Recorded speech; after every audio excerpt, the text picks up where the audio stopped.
there. Good afternoon. Hope you're doing well. Had a fantastic day at work there.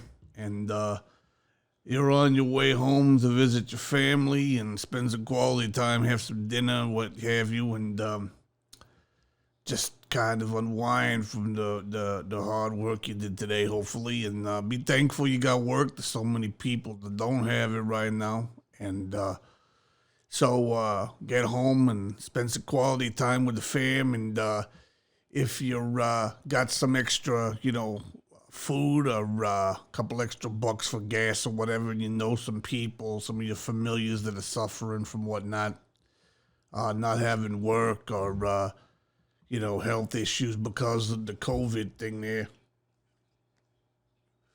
go and give a little. I'm not telling you to give up everything you got, but you know, uh, communities are just like families too. So you want to try and take care of each other as much as you take care of your family. You want to try and take care of your community as well in some ways as well. So after this morning, we were talking about Biden there, the vice president, Joe Biden there, and we was talking about his mental health, and so only fair, I thought we should talk about one of the things that turns people off about the president there, Donald Trump, and that it would be his attitude, and so we'll call this his bad attitude, basically, which I think is what a lot of people kind of put on him and say he's got a bad attitude. So I kind of feel like you have to understand a few things to kind of put into context his way of being. So Trump is from New York, and here in this area, we got five boroughs here. For example, if you know, boroughs are basically like cities essentially, but they all make up New York City, right? So New York City is one big thing, kind of burbs is what you want to call it, burbs or whatever. We call them boroughs. And so we got five of them. They are Manhattan, which everybody knows. It's the big tourist attraction here. And then Staten Island, the Bronx, Brooklyn, and Queens. And Manhattan is all the places are kind of tough. The Bronx is tough. Brooklyn not as tough. Queens is kind of say Queens is sort of in between the Bronx and Brooklyn. Maybe more like the Bronx and Manhattan. It'd probably be a better choice there. But Staten Island is, basically like a gimmicky thing to it a lot of ways nowadays. But at least it was, and ain't as much right now. But so Trump has been a Manhattan guy here for a long time. Not anymore. He moved, I think, to Florida and what have you. But New York City, I'm gonna try and keep it to New York City, but probably should call it Manhattan so you understand. Manhattan is a very intense town. All right, it's things aren't quite the same right now as they used to be, but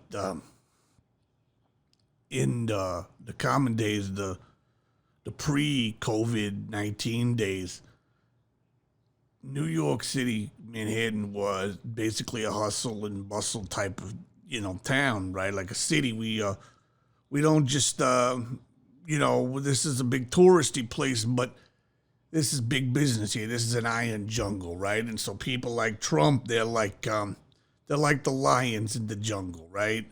They attack where they need to get the food to feed their den. I think that's what the lions have, is a den.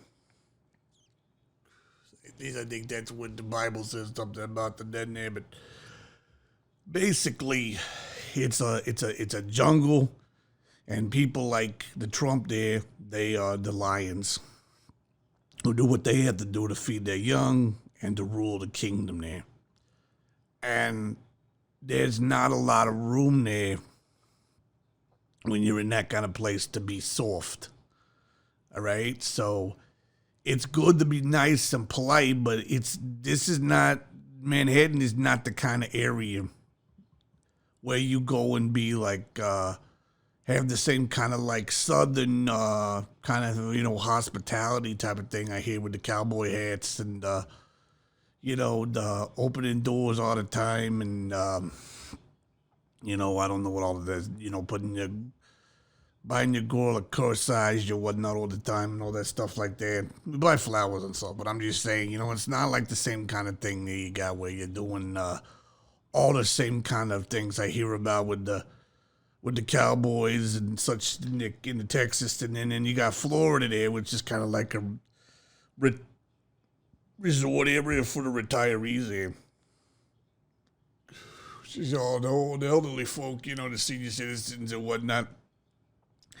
And then you got it's like a touristy attraction here, but it's like Disney World and Land. I can't remember which one it is, but there's one of them down there. And so it's a more relaxed environment. And then you got the California, which is not at all like New York. It's very soft in a lot of ways. People from California are really a little irritating at times because they're kind of a little too bubbly around here. And they don't seem very serious about doing anything. They just seem like they're really like kind of, I guess I'd call it half button it, you know what I mean? So they don't really have that kind of attitude. And we're just not the kind of people in New York that go for that kind of thing. So what happens is you got people like Trump and it's just the general people who work in the city there, Manhattan, that we don't like do a lot of the thank yous and your welcomes and whatnot. Not that we don't do nice things, but we don't do all that stuff there where you're, constantly being, thank you, your welcomes all the time like that. And excuse me and whatever. It's almost an inconvenience to say that kind of stuff sometimes. I'm not saying it's not nice to be polite, and I've tried to, positively change some of my attitude, but it's part of kind of life around here, You got to be tougher, and if you want to kind of get somewhere, you kind of can't let people step on you.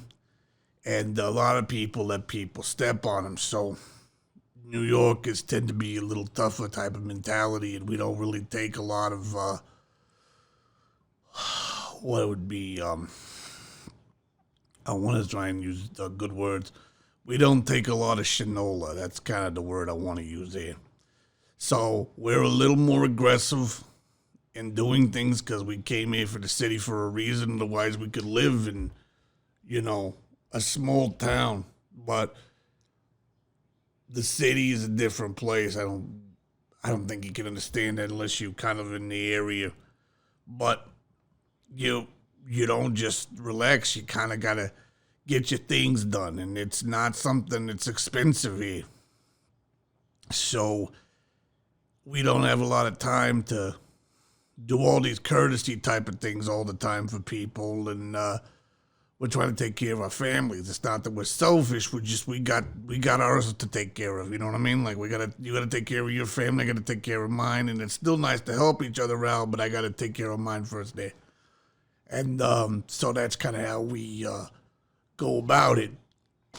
Trump comes from that mentality there. Hang on 1 second.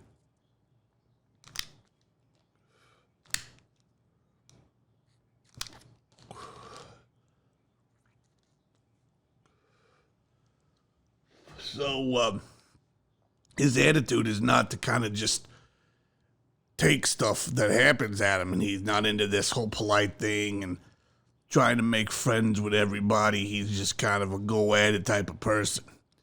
But it can seem really abrasive to some people. And probably it is, but it's just the way things done here is we try to just kind of get at it and get it done. And when you grow up in that environment, of course, you're going to, retain that kind of behavior throughout your life. The guy's in his 70s, for crying out loud. You know what I mean? It's like it's not going to just change, like that. It's going to happen. If it does happen, which I don't think it'll happen with Trump, it's going to happen over, years and years of other kinds of access, and he just don't have that. So you have to understand where he's coming from, where he grew up and what he's doing now, and what kind of business he's been in. He's been in, big business where there's millions and millions of dollars on the line, and while everybody thinks that you have to schmooze to get ahead in the business, you do have to do some schmoozing, but what you don't do is lick someone's boots, all right? And so people are too common to licking boots and kissing, booty to basically try and get ahead. And you don't succeed in big business and become a big player in business by doing that. As a matter of fact, you look very weak to the other people, and they're more likely to try and go after you, because it's just like that jungle thing I was talking about earlier. He's in the jungle and he's trying to be the lion, and no lion wants to be second to another lion. Does that make sense to you? And so you have to fight to maintain your position in the jungle. And the same thing is happening over there in the DC forum now. It's a different kind of attitude, but it's not the same as here, and he's carrying that kind of mentality over there. And so he wants to get stuff done and didn't have time to be polite and, thank yous and your welcomes all the time. He says thank you a lot. I hear that. That's kind of a thing he does, but he's not one of those people who just kind of, he doesn't spend a lot of time on cordialness, if that's understandable, because he's too busy trying to get things done, and nowadays he's dealing with trillions of dollars. Before, he was dealing with billions of dollars, right? One point before that, he was dealing with millions of dollars and hundreds of thousands of dollars and what have you. But you don't get ahead playing nice, and no politician really plays nice. Well, you see on the boob tube, that kind of tells you some people are playing nice, but that's not necessarily reality. It's a TV show there. The difference for Trump is he don't have a television demeanor. He has him. He is the real deal New Yorker type personality. And the funny thing is, here's the funny thing. The funny thing is, other New Yorkers who should appreciate that kind of thing, they don't, because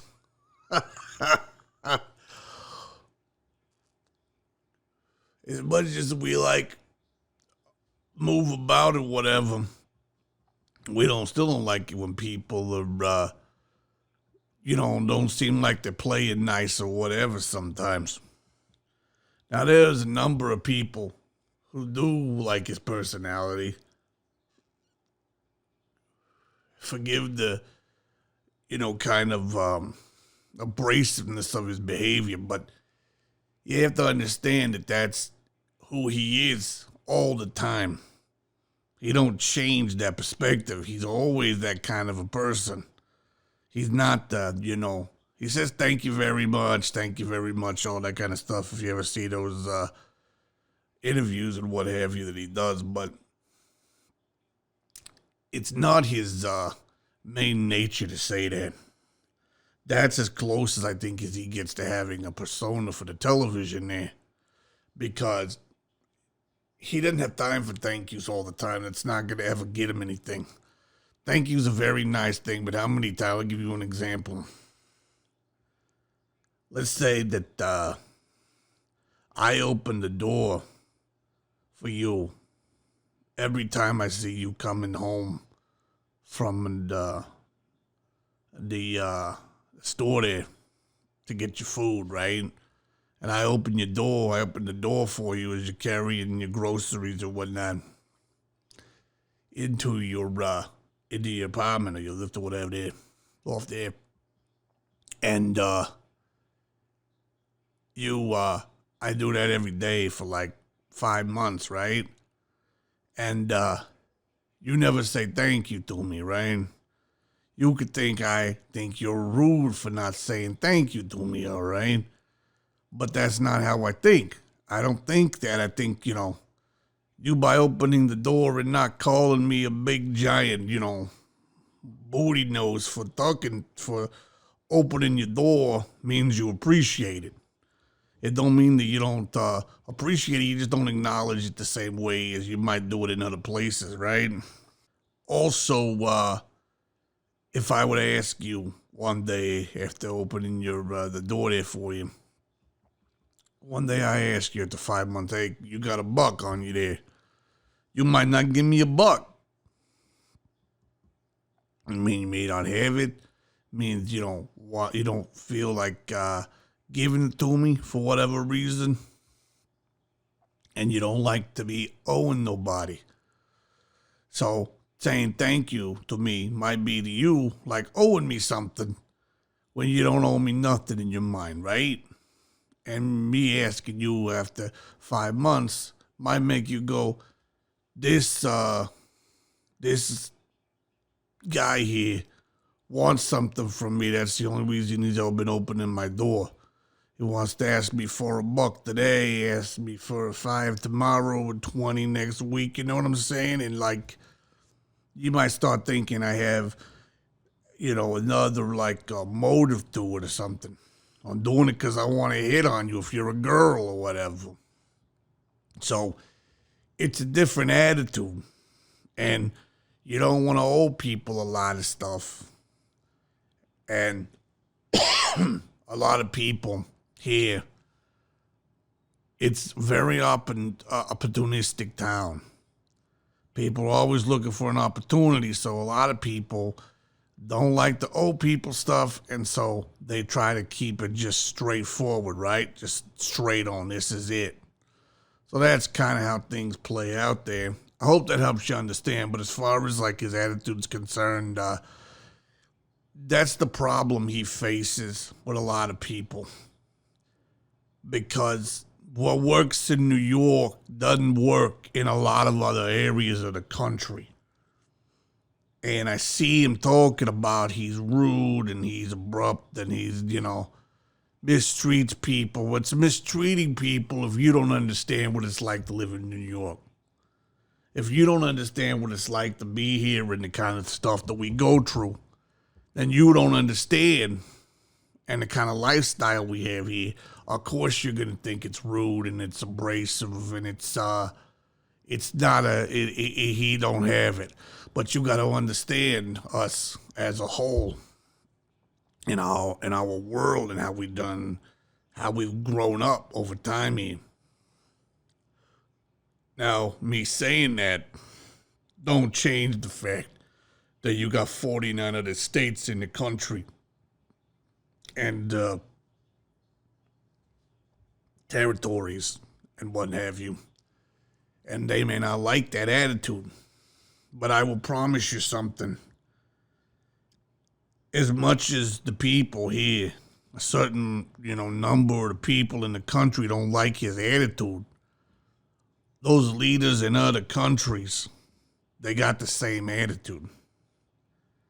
They show the graciousness to people just like Trump does when he interacts with them for the most part.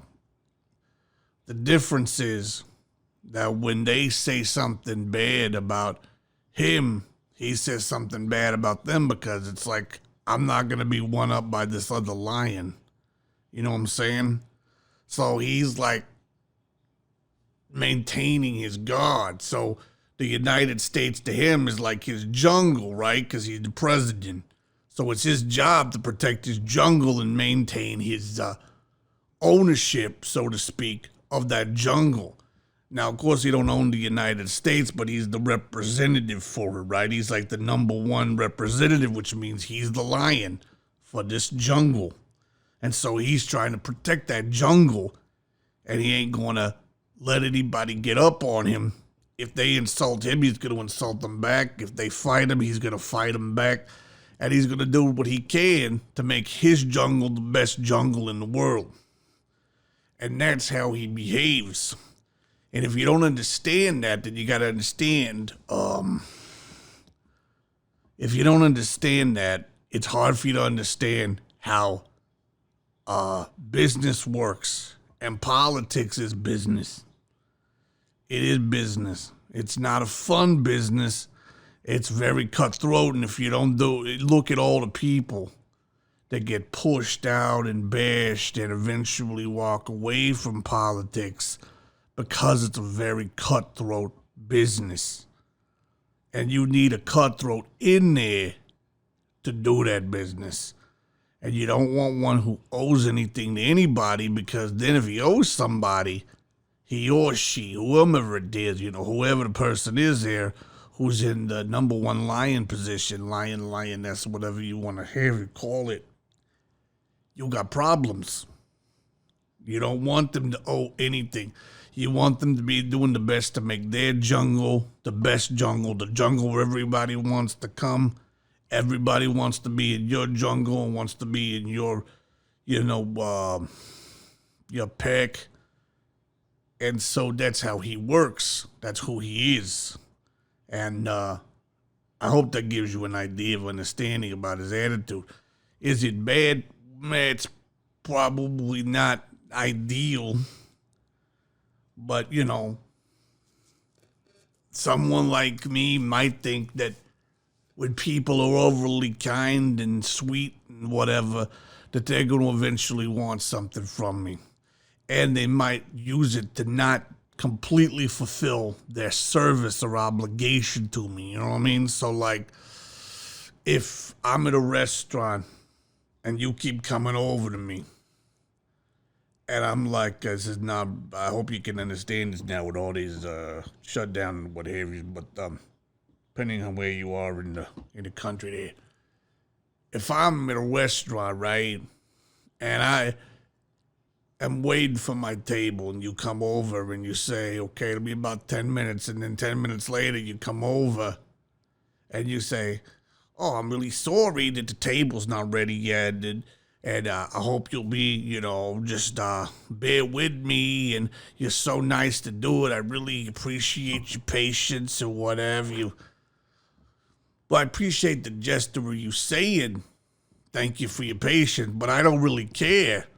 I want a table, right? I want to go sit down and eat. I didn't come here to stand around here and wait for a table. And you may say, well, go somewhere else. Well, that's fine. I can go somewhere else, but I'm going to have the same problem if I go somewhere. And the whole point of me going to a business is I want them to serve me, right? I'm paying for a service. I'm not paying for them to say, hey, how you doing? You're good looking. You got a great head of hair. You got a nice smile. I'm not looking for that. That's what I go on dates for. You know what I'm saying? I don't go on dates because I got a wife, but that's what I go on dates for. I don't do that at a restaurant so I can get, I guess it's like being covered in the syrup or whatever. I don't need syrup. I need service. You know what I mean? I hope that makes sense to you. And so being overly sweet sometimes if you're too understanding to people, I guess this is my point here. If you're too understanding with people, then they'll see how far they can push your understanding. I hope that makes sense to you. So if I keep saying, well, I'll be over there in 10 minutes, and I'm not over there in 10 minutes, I'll call you and say, listen, I'm sorry, I'm running late. I'll be there in another 10 minutes. Just be patient with me. And you go, okay, I'll be there in another 10 minutes. Well, to me, I already know now. You're going to wait 10 more minutes for me. Which means if I could make you wait 10 more minutes, I could probably have made you wait 15. Right? So I'm going to push it as long as I can. So maybe I won't show up until 15 minutes later. And if you don't say nothing to me, that means that every time there's a situation and I know I'm running behind and I'm supposed to meet you at a certain time, I know that you're going to be patient with me. And I can get away with pushing those limits until the point where I realize I can't get away with it, or I just get what I want every time and you never stand up to me. And that's the problem. Trump is not one of those people who lets people make him wait an extra 10 minutes there. And that's how he lives. That's who he is. So just remember that when you're thinking about his attitude. His attitude is designed in a way based on him being a lion in a jungle, and the lion don't wait for nobody. Now, he does have to wait at times. It's not as though he doesn't, but it's his job as the lead lion there, as the king of the jungle. It's his job not to wait for people, but to make them wait for him. To make him on top there.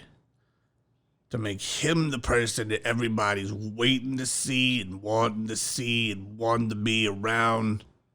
That's his job. And I tell you why it's working.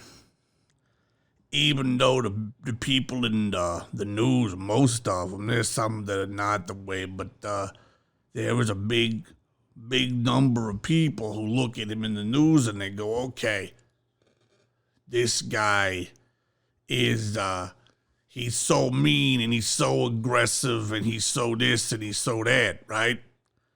But they're talking about him. They're talking about him, right? He's evil, he's this, he's that. And they get a response out of other people who is watching their news, their videos or whatever, what have you here. And they're saying, oh, he's so mean, he's so whatever.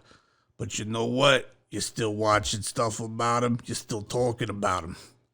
And so he has leverage over you in that. And he has leverage over you because either you have grown to hate him because you think he's, evil or whatever, or you've gone to a place where you're like jealous in a way. You're like, I wish I could be like that. I can't be like that. And so you're watching him. And if you weren't watching him, and if other people weren't watching him, then he wouldn't be where he is. This guy had a TV show for years and he was nothing but just like who he is in the White House there.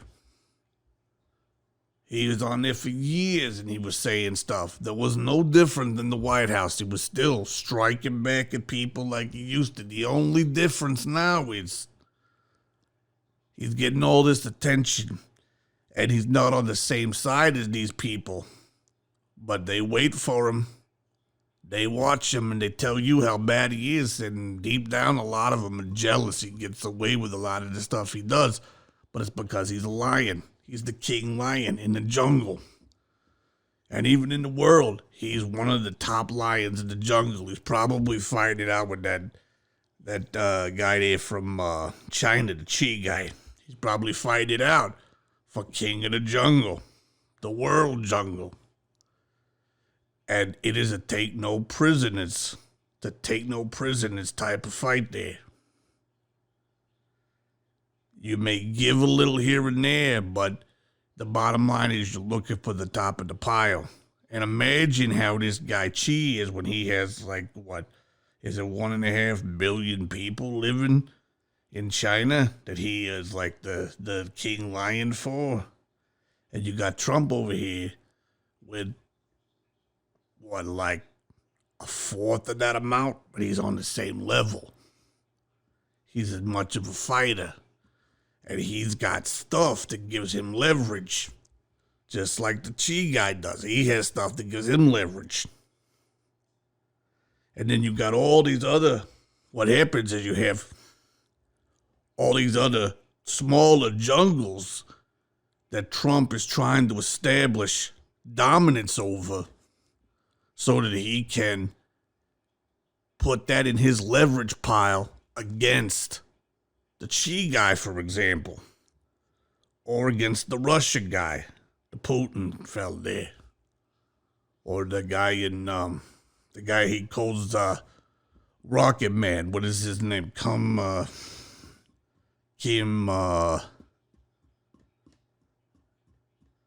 can't remember his name right now, but the guy in North Korea who is always giving him stuff.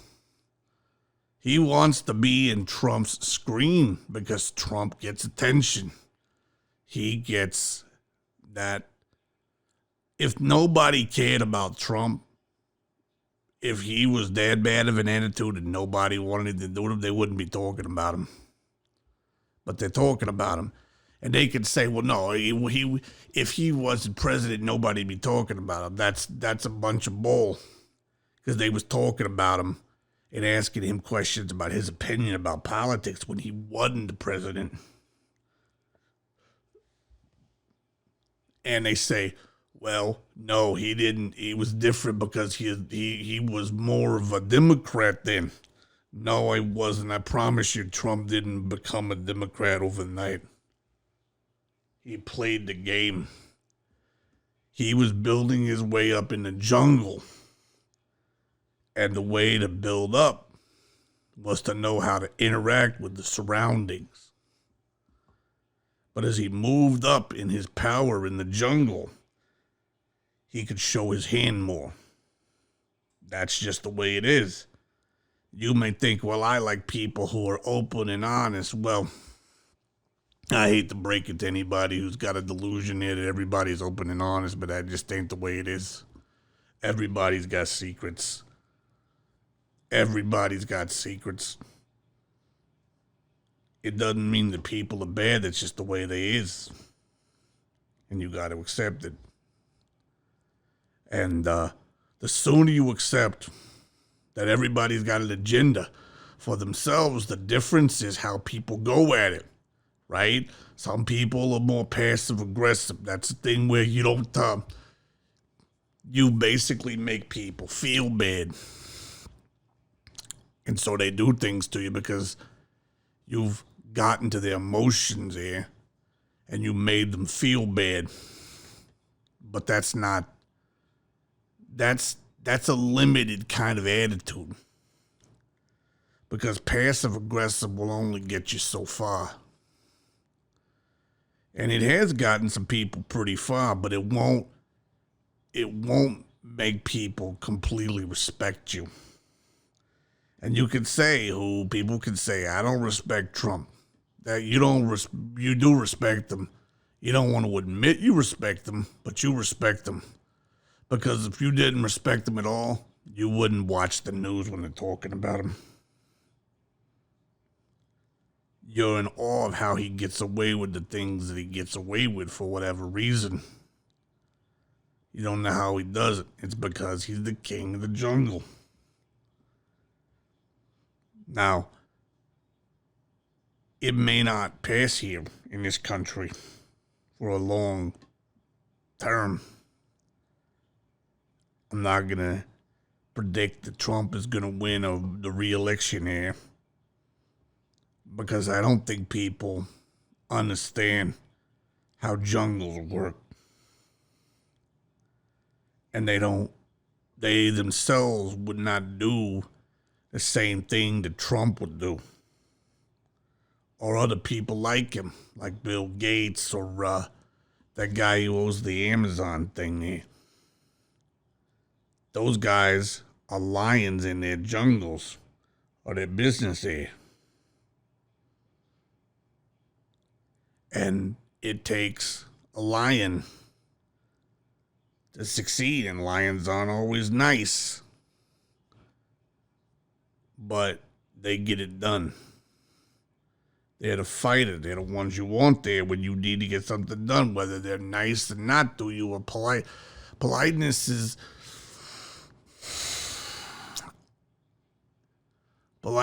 a really nice idea, right? But it's not realistic when you're trying to get stuff done. It's not a long-term benefit. Sometimes you gotta be aggressive to get it done. And sometimes people respect people who treat them more harshly because it's like they're expecting them to step up to their game. I hope that makes sense to you. I don't want this thing to go any longer than it has. Hopefully you're listening to it and you're trying to understand some of it, and I hope it helps you. But as far as the smell test is concerned, I don't think Trump's attitude passes the smell test for at least half this country. And I'm not going to tell you whether I think that's a good or a bad thing. I don't think it passes the smell test there. Because I don't think that people know where he's coming from or understand about the, jungle dynamic of things. I think if they did, it would be different. But people don't see the world that way. And, it takes a lot to start a country. It takes a lot to maintain a country and to lead a country. And it don't take a nice person to do it. Because nice people will always wait for you. They'll always wait for you.